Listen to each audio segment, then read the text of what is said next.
अस्सलाम वालेकुम वरहमतुल्लाहि वबरकातुहू। हेलो व्यूअर्स, कैसे हैं आप लोग? उम्मीद है ठीक होंगे। तो आज हम जानेंगे अब्दुल्ला हुजूर अकरम सल्लल्लाहु अलैहि वसल्लम के वालिद माजिद अब्दुल्लाह की जवानी के बारे में और हुजूर अकरम सल्लल्लाहु अलैहि वसल्लम की पैदाइश के बारे में। चलिए शुरू करते हैं। अब्दुल्लाह को खुदादाद हुस्न मिला था। उठती हुई जवानी थी जो हुस्न को दोबाला कर रही थी। चेहरा क्या था? चाँद का टुकड़ा था।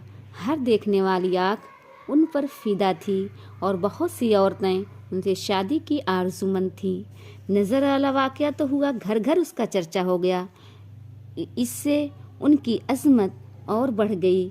सब दिलो जान से उन्हें चाहने लगीं। बहुत सी औरतों ने निकाह की ख्वाहिश की और कोशिश भी की, लेकिन ये शर्फ सबको कैसे मिलता कि वो एक ही की किस्मत में था। उनके बेटे की माँ कौन होगी, ये भी खुदा के यहाँ तय था। उनकी शादी आमिना से हुई, जो कुरैश की सबसे मुअज़्ज़ज़ खातून थीं और बनी ज़ुहरा के सरदार की बेटी थीं। बेटे ने बाप की तरफ से निकाह का प्याम दिया। आमना के घर वालों ने उसे बाइसे शर्फ समझा। खुशी खुशी तैयार हो गए। चटपट शादी हो गई। दस्तूर था दूल्हा शादी के बाद 3 दिन ससुराल में रहता। अब्दुल्ला भी 3 दिन ससुराल में रहे, फिर घर चले आए। साथ में दुल्हन भी आई। शादी को अभी कुछ ही दिन हुए थे। ताजिरों का एक कारवां शाम जा रहा था। उसके साथ अब्दुल्ला भी हो लिए। वापसी में मदीना से गुजरे। यहाँ उनके बाप का ननिहाल था। थके तो थे ही, दम लेने के लिए ठहर गए। इत्तेफाक से बीमार हो पड़ गए। साथियों ने उन्हें वहीं छोड़ दिया और मक्के का रुख किया। वहाँ पहुंचकर बाप अब्दुल मुत्तलिब ने बीमारी का हाल सुना तो फ़ौरन बड़े बेटे हारिस को मदीने दौड़ाया। वहाँ जाकर भाई की तीमारदारी करे, जब अच्छे हो जाएं तो उन्हें साथ लेकर आएं। लेकिन अफसोस, हारिस ने अपने भाई अब्दुल्ला को ना देखा। वो उन्हें अपने साथ मक्के ना लाए कि बाप की आंखें ठंडी होती, दुल्हन के दिल को करार आता और कौम की तस्कीन का सामान होता। क्या करते, किस्मत ही में ना था। कुछ दिन पहले ही अब्दुल्ला का इंतकाल हो चुका था और जिस्म सुपुर्द खाक हो चुका था। बाप से दूर, दुल्हन से दूर, कौम से दूर, बहुत दूर। हारिस वापस आए तो अब्दुल्ला के बजाय अब्दुल्ला की मौत की खबर लाए। किसे मालूम था कि शाम का यह सफ़र आखिरत बनने वाला है और जहां अब्दुल्ला की जान बचाने की तदबीर का सुराग लगा था, वहीं अल्लाह का फरिश्ता परवाने मौत लेकर उतरने वाला है। मदीना, जहां से लोग कल अब्दुल्ला की नई ज़िंदगी का प्याम लेकर आए थे, आज वहीं से अब्दुल्ला की वफ़ात की हसरतनाक खबर आ रही है। खबर बड़ी दर्दनाक थी। नौजवान की मौत, वो भी अब्दुल्ला जैसे नौजवान की, जिसने सुना तड़प उठा। अब्दुल्ला ने नई ज़िंदगी पाई थी। उनकी जान बचने पर सबको गैर मामूली खुशी थी। अचानक मौत की खबर सुनकर लोगों को रंज भी गैर मामूली हुआ। सारी कौम सोगवार थी। हर तरफ उदासी छाई हुई थी। बूढ़े बाप पर तो रंज और गम का पहाड़ टूट पड़ा। सदमा से दिल पाश पाश हो गया। अब्दुल्ला की मौत पर सब्र आए तो कैसे आए, और आमना का सुहाग ही उजड़ गया। दिल की दुनिया वीरान हो गई। सारे अरमान हसरतों में तब्दील हो गए। कितनी उम्मीदें थीं जो खाक में मिल गई। कितनी हसीन ख्वाब थे जो शर्मिंदे ताबीर न हो सके।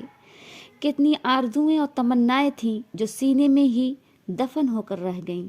कल जो खातून कुरैश की नाज़नीना की निगाह में काबिल रश्क बनी हुई थी, आज उसकी हालत काबिल रहम थी। जो सरों के दरमियान शर्फ व इज़्ज़त से ऊंचा हो रहा था, आज वो रंज व गम से वबाल दोष बना हुआ था।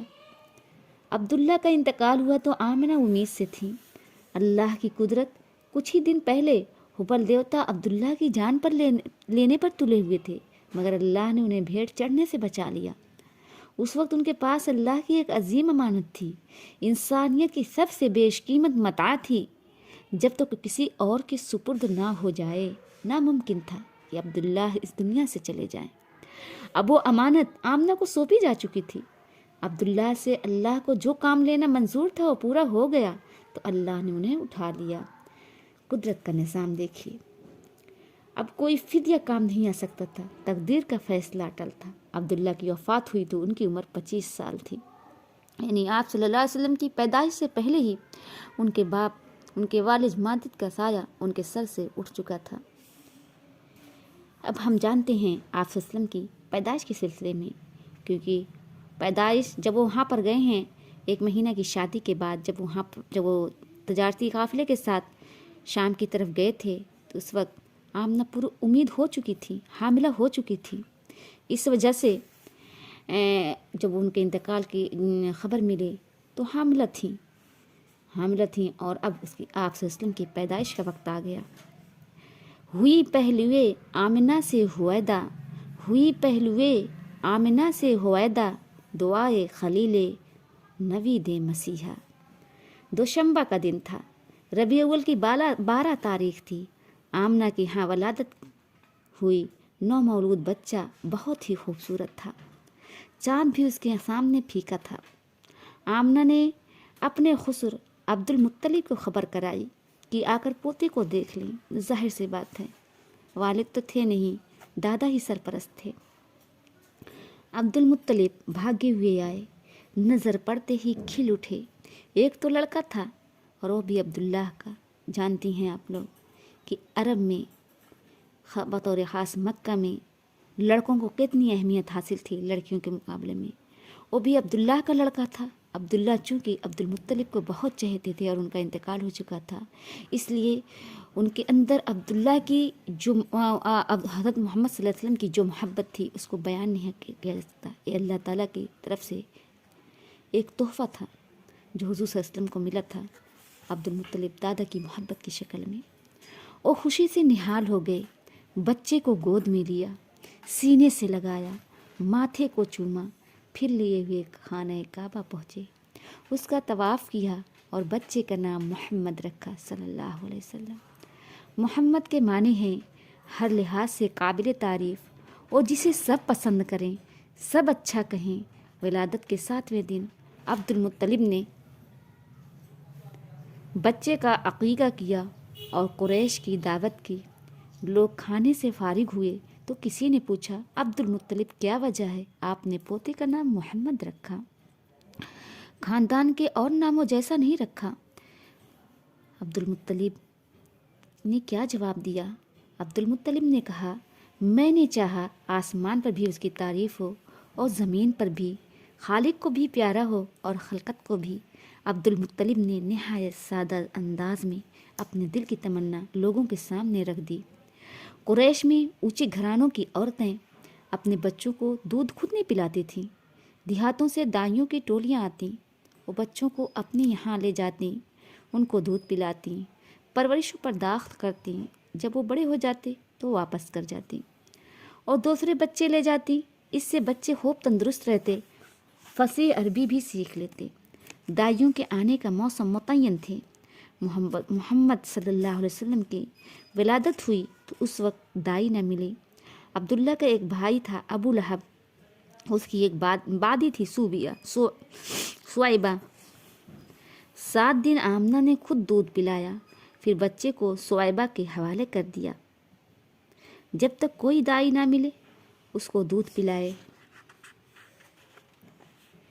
سویبہ نے بس کچھ ہی دن دودھ پلایا تھا کہ قبیلہ بنی سعد کی دائیاں آ گئیں۔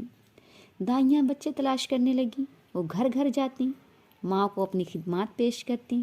مائیں جس کو پسند کرتیں اپنا بچہ اس کے حوالے کر دیتیں۔ ساری ماؤں نے دائیاں چن لیں اور ساری دائیوں کی گودیں بھر گئیں۔ ہاں صرف ایک دائی رہ گئی، اس کو کسی نے نہ پوچھا، اس لیے کہ وہ ذرا کمزور اور دبلی تھی، مفلسی کا بھی شکار تھی۔ یہ تھی ابو ذؤیب کی بیٹی حلیمہ۔ یہ بھی صرف ایک ہی رہ گیا۔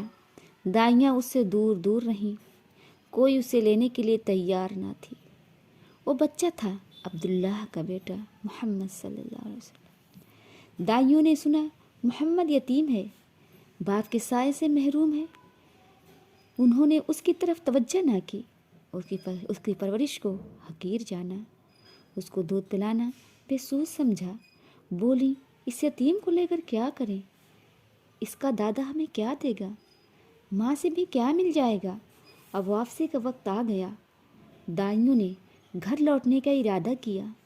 ہر ایک خوش تھی، उसकी गोद में बच्चा था। हलीमा का शौहर साथ था।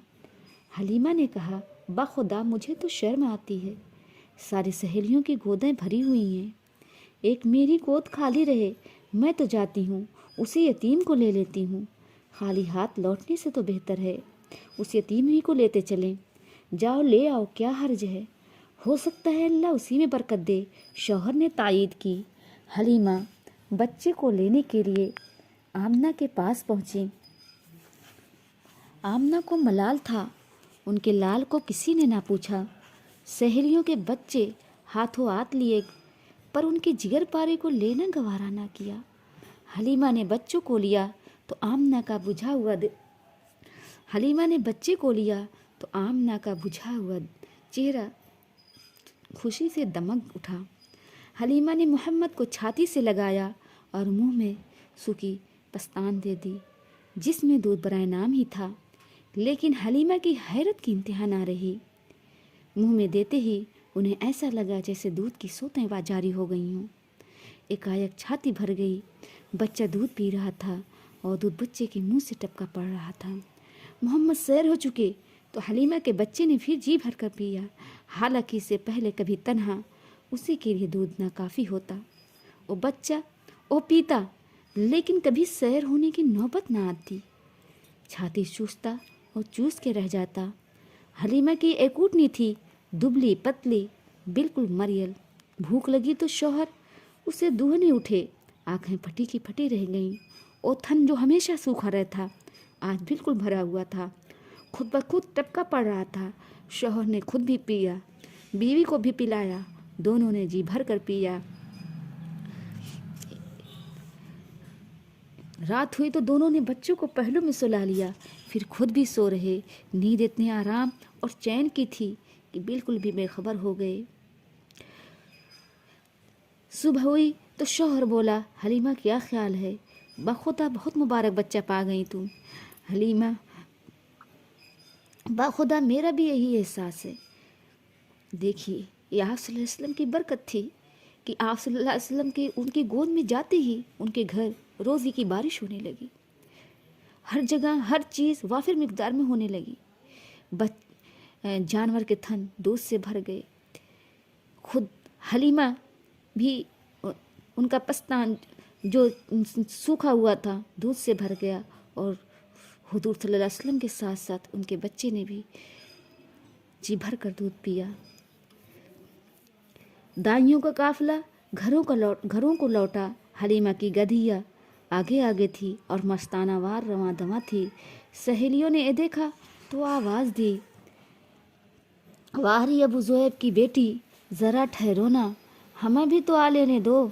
अरे वही गधैया तो है जिस पर तुम आई थी, ये तो रास्ते में रुक रुक जाती थी, बार बार तुम पीछे हो जाती थी। हलीमा, हाँ हाँ बाखुदा ये वही है। सहेलियाँ, ऐसी नाकारा गधी तो मैं इतनी तेज़ी और चुस्ती कहाँ से आ गई। सहेलियों ने कहा, ऐसी नाकारा गधी में ये तेज़ी और चुस्ती कहाँ से आ गई, ये तो बड़ी अजीब बात है। आज के लिए इतना ही, बकिया जानकारी अगली किस्त में। अस्सलाम वालेकुम व रहमतुल्लाह।